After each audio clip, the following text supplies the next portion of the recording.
54. So this is the timeline of the hexapede and the deer. The first thing I'm going to be going over is how the deer evolved throughout time on Earth.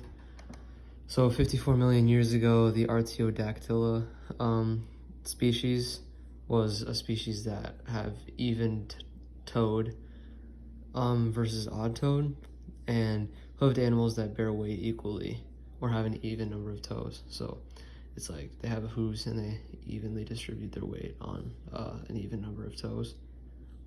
And then 45 million years ago, the ruminatia were mammals that were even-toed, hooved, and they were able to acquire nutrients from plant-based food sources. They had a four-chambered stomach.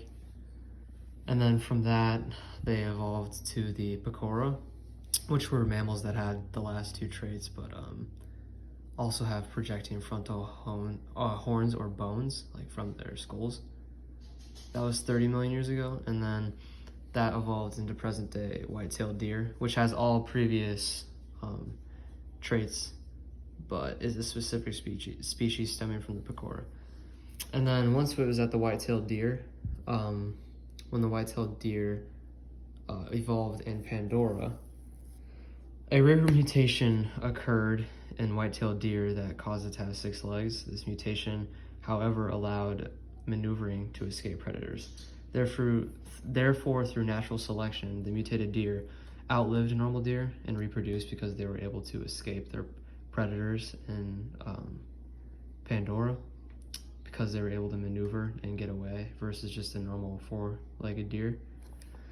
And so they developed skin membranes also and scent glands, which was an environmental pressure. In Pandora, the dull average look of deer was not suitable for this new planet. Species developed skin membranes to scare off predators and appear larger when flared. Their scent glands would also give off a warding scent. Those deer who mutated were more successful and therefore outlived the ones that did not have a skin membrane. And then they developed their color and bioluminescent trait with creating a hybrid. So like eventually the hexapede species had to blend in better with their new environment, so they mated with a bioluminescent creature. And because of this, they became a new hybrid species with bioluminescent abilities being a dominant trait. And because of this, they outlived normal deer and became the most common form. So the way they evolved to this is they also have like a similar region. They live in the same regions and they have similar anatomy, which was how this was able to happen.